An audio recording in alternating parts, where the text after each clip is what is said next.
The email appeared in my inbox at 9:47 p.m., 12 hours before the biggest pitch competition of my career.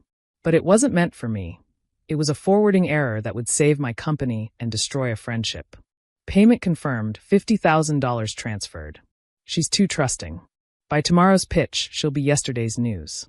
Enjoy the win, Marcus. You earned it. Trevor. My assistant for the past 18 months. The person who knew every detail of my startup, who'd been in every strategy meeting, who I'd trusted with passwords, plans, and my professional future.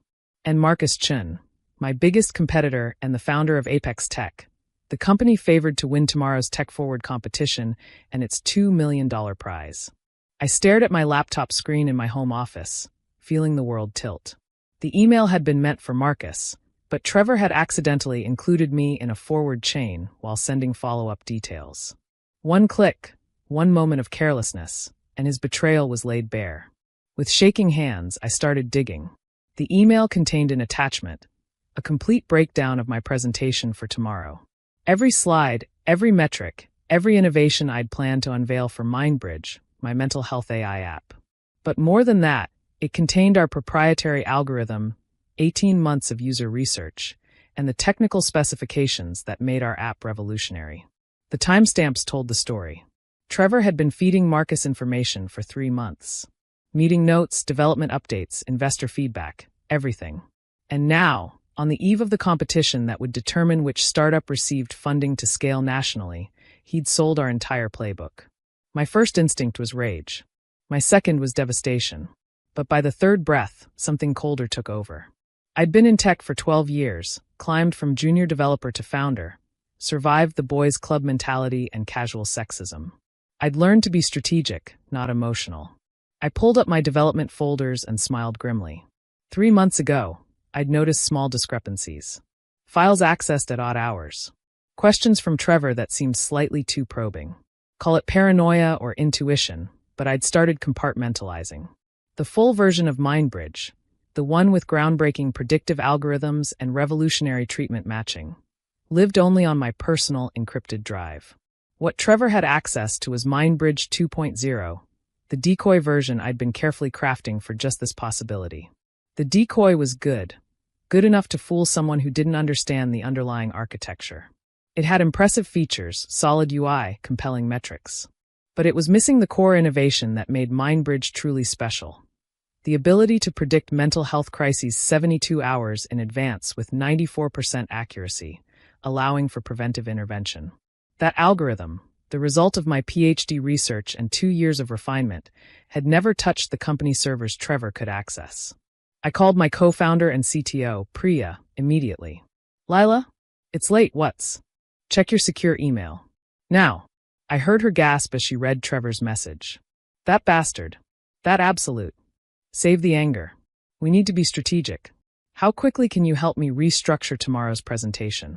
What are you thinking? Marcus is going to present my decoy app as his own tomorrow. He's paid $50,000 for the privilege of humiliating himself. I say we let him. Priya's laugh was sharp. You beautiful genius. You knew. I suspected. The real MindBridge has been under wraps for 3 months. Everything Trevor had access to was the sanitized version. But won't the judges notice the similarities when you present?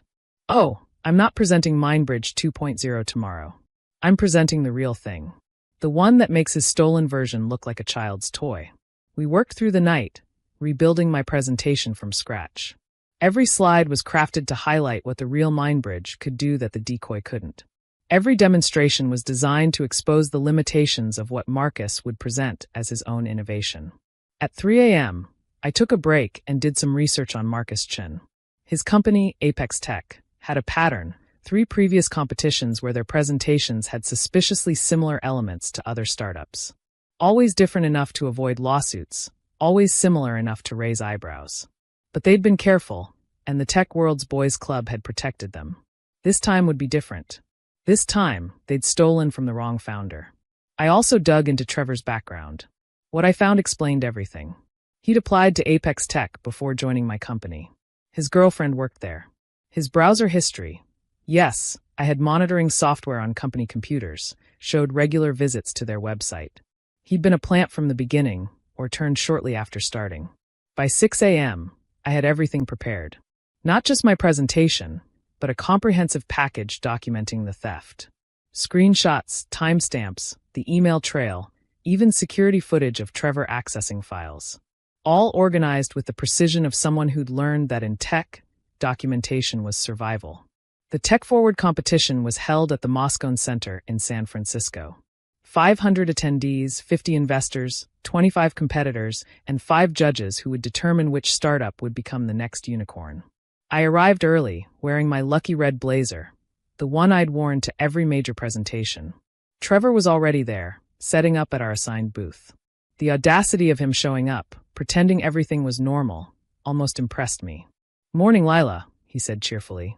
"Big day. You ready?" "Never been readier," I replied, matching his energy. "Did you double-check all our materials?" "Everything's perfect. You're going to crush this." I smiled. "Yes, I am." Marcus arrived an hour later with his Apex Tech team. He caught my eye across the room and smirked, the confident expression of a man who thought he'd already won. He'd probably spent the night rehearsing my presentation, memorizing my innovations, preparing to claim my work as his own. The competition began at 10 a.m. Each startup had 15 minutes to present, followed by 10 minutes of judge Q&A. By random draw, Apex Tech was scheduled to present at 11:30. Mindbridge would go at 2:15. Perfect. I sat in the audience for Marcus's presentation, Trevor beside me, both of us playing our parts. As Marcus took the stage, I felt Trevor tense. This was his moment too, seeing his betrayal bear fruit. "Ladies and gentlemen," Marcus began, "Apex Tech is proud to present MindMatch, our revolutionary mental health AI platform." MindMatch. He couldn't even be bothered to think of an original name. What followed was my work, almost word for word. My user interface, my research findings, my market analysis. He'd changed just enough to avoid obvious plagiarism. Colors shifted, terminology adjusted, statistics rounded differently. But the core was mine, delivered with his signature arrogance. MindMatch uses proprietary algorithms to connect users with mental health resources in real time, he explained, demonstrating features I'd designed. Our beta testing shows a 73% improvement in treatment matching accuracy. Those were my numbers. From my research. That Trevor had hand-delivered to him. The judges seemed impressed. One asked about the predictive capabilities, the crown jewel of the real Mindbridge. "We're developing predictive features for version 2.0, Marcus said smoothly. "Early models suggest we could anticipate user needs with up to 60% accuracy." I almost laughed. 60%. The decoy's limitation because it lacked my core algorithm. He was bragging about inferior technology he'd stolen. Trevor leaned over. "He's doing well. This is bad." "Is it?" I whispered back. "Just watch." Marcus finished to strong applause. Several investors approached him immediately, exactly as he'd expected. Trevor excused himself, probably to text congratulations to his real boss. I used the lunch break to make final preparations. Priya had arrived with our real demo devices, the ones running true Mindbridge. I also touched base with one of the judges, Dr. Sarah Kim, who'd been my professor at Stanford. "Lila, I'm excited to see what you've built. The mental health space needs real innovation. I think you'll find my presentation illuminating," I said carefully. At 2:15, I took the stage. The same stage where Marcus had just presented my stolen work. The same audience who'd applauded his theft. Time to show them what they'd really been looking at. "Good afternoon. I'm Lila Patel, founder of Mindbridge. Before I begin, I'd like to address something unusual. You've already seen a version of my work today." Murmurs rippled through the audience. Marcus, sitting in the third row, went rigid. 3 months ago, I discovered someone was accessing our files inappropriately. Rather than confront them, I chose a different path. I created a decoy, good enough to be convincing, but missing our core innovation. That decoy was stolen and presented this morning as MindMatch.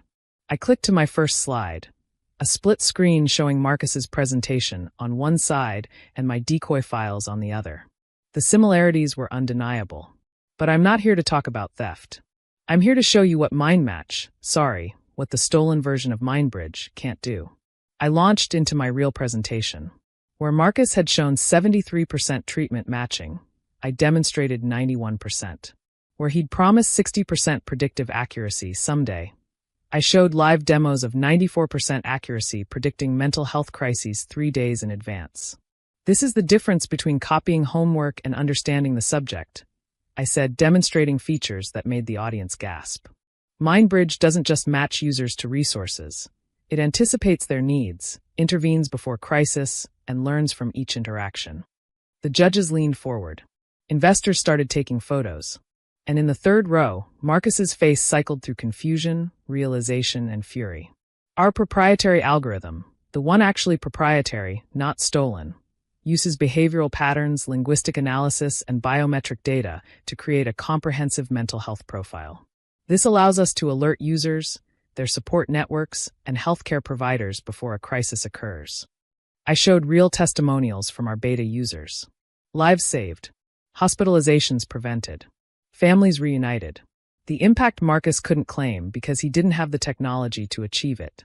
During the Q&A, Dr. Kim asked the question I'd been waiting for. This is remarkably similar to what we saw from Apex Tech. Can you address that? Certainly. I pulled up my prepared slides. This morning at 9:47 p.m., I received this email, accidentally forwarded to me by my assistant, Trevor Matthews. I displayed the email on screen. The $50,000 payment confirmation. Trevor's message about me being too trusting. The entire thread documenting the theft. My assistant sold our decoy technology to Marcus Chun for $50,000. What Mr. Chun didn't realize was that he was buying an intentionally limited version, missing our core innovations. He presented my work, inferior version though it was, as his own. The audience erupted. Judges called for order. Marcus stood up, face red, trying to speak but finding no words. Trevor, I noticed, had disappeared entirely. I have documentation, timestamps, and security footage of the theft. But more importantly, I have this. I ran the final demo, showing capabilities that left Marcus's presentation in the dust. The real MindBridge. Built not on stolen ideas, but on 2 years of original research, protected innovation, and the kind of deep understanding that can't be copy-pasted. The standing ovation started before I even finished. But I had one more thing to say. The tech industry has a problem with theft disguised as innovation. With people who take credit for others' work. With systems that protect predators over creators. Today, one predator learned that sometimes the prey has teeth. Thank you. I left the stage to thunderous applause. Marcus was surrounded by angry investors demanding explanations. The judges huddled in serious discussion. And somewhere, Trevor was probably updating his resume. The aftermath was swift. MindBridge won the competition unanimously. The $2 million prize was ours, but more valuable were the investor connections, the media coverage, and the industry validation. Marcus was disqualified, his reputation destroyed. Investigation revealed the pattern of theft I'd discovered, leading to lawsuits from multiple startups. Apex Tech folded within 6 months. Trevor was arrested for corporate espionage. The $50,000 he'd received became evidence. His girlfriend at Apex Tech dumped him when she learned she'd been dating a corporate spy. He pled guilty and received 2 years probation plus restitution. But the best outcome came 3 months later. I was at a conference when a young woman approached me, Maya, a freshman computer science student. Ms. Patel, I wanted to thank you. I saw your presentation video online. The way you handled that theft, it showed me that we don't have to accept being victims. That we can be smart, strategic, and turn their weapons against them. I'm starting my own company now. That's when I knew we'd won more than a competition. We'd shown every underestimated founder, every too trusting entrepreneur, every woman told she was being too paranoid about security. We'd shown them all that sometimes the best defense isn't just protection. It's letting them steal your decoy while you perfect your masterpiece. MindBridge launched nationally 6 months later. We've helped over 100,000 users and prevented an estimated 3,000 mental health crises.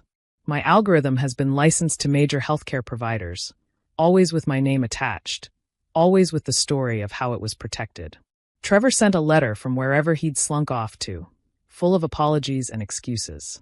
I used it as a teaching tool for new employees about the importance of security, verification, and trusting your instincts when something feels wrong. The decoy version?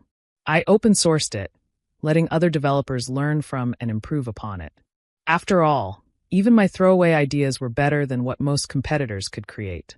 And it served as a permanent reminder. When Marcus searches for MindMatch online, he finds the free, open-source version of the technology he paid $50,000 to steal. At every presentation now, I tell a shortened version of this story. Not for sympathy or drama, but as a lesson. In technology, your ideas are your currency. Protect them. Document everything. Trust but verify. And always have a backup plan. Trevor thought I was too trusting. He was half right. I trusted, but I also prepared for betrayal. The difference between success and failure in startup life isn't just having good ideas. It's being ready for the people who'll try to steal them. During that pitch competition, I didn't just present an app. I presented a masterclass in turning betrayal into triumph. And that's an algorithm no one can steal. Thanks for watching. See you again in the next video. Stay stunned.